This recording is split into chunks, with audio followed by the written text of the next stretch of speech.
E vamos agora também analisar, né, a questão aí dos modos de produção.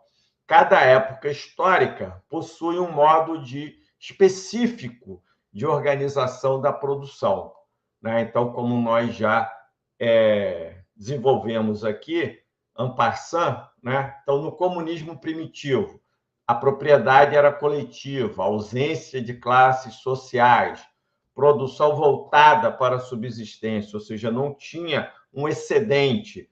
E no comunismo primitivo, que é basicamente 90% de toda a história da humanidade na Terra, né, desde os hominídeos, né, que tem na Terra há 3 milhões de anos, mas ainda que você se volte ao período aqui do Homo sapiens, que é 300 mil anos, né? Nesses 300 mil anos, 90%, né?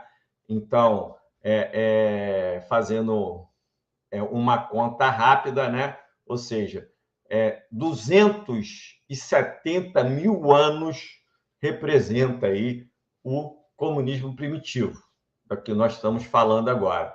Ou seja, então, era esse modo de produção da propriedade coletiva, ausência de classes sociais, o trabalho era normalmente dividido ali por condições biológicas, né? Os mais fortes, mais jovens saíam para a caça, né?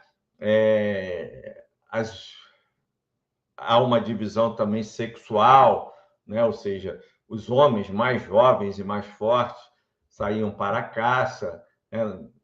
Em geral, né? Normalmente, as mulheres faziam ali um trabalho mais de coleta, de cuidado da prole, não é isso?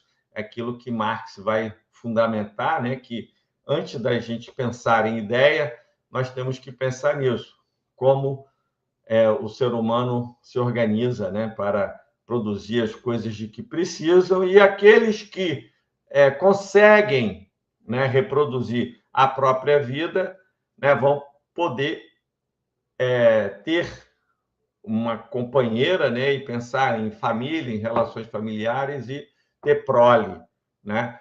E aí ter essas relações, a partir do momento que você consegue estabelecer essas relações, considerando que o Homo sapiens é um ser social, um animal social, vamos dizer assim, ou um ser social, e a partir daí que você pode conceber que nós vamos produzir ideias. Então, a produção não tem classes sociais, e sim essa divisão natural, etária, sexual, né, dessa divisão do trabalho, e a produção ali não tem um excedente. Então, tudo que se produz ali, nessa época, nós éramos catadores e coletores. Então, tudo que era caçado era consumido ali, basicamente imediatamente, o que era coletado também era consumido ali imediatamente, não tinha um excedente. Isso a gente já vem falando aqui de maneira reiterada aqui no nosso canal. E tem, né, o modo de produção escravista, né, a propriedade privada consolidada, a exploração do trabalho escravo, classes e senhores de escravo. A gente fala que, né, isso aí não foi um modo de produção que se generalizou para todo o globo, coexistiu, né, com sociedades comunais, né? Então, não houve essa generalização do modo de produção escravista, e também do próximo modo de produção que nós vamos falar, que é o modo de produção feudal. Estamos falando aqui muito resumidamente, porque só para compreender o que é o materialismo histórico, né? E o modo de produção feudal, né? A terra como principal meio de produção, a servidão e as classes sociais, os senhores feudais e os servos, né? E o modo de produção capitalista, a propriedade privada dos meios de produção, né?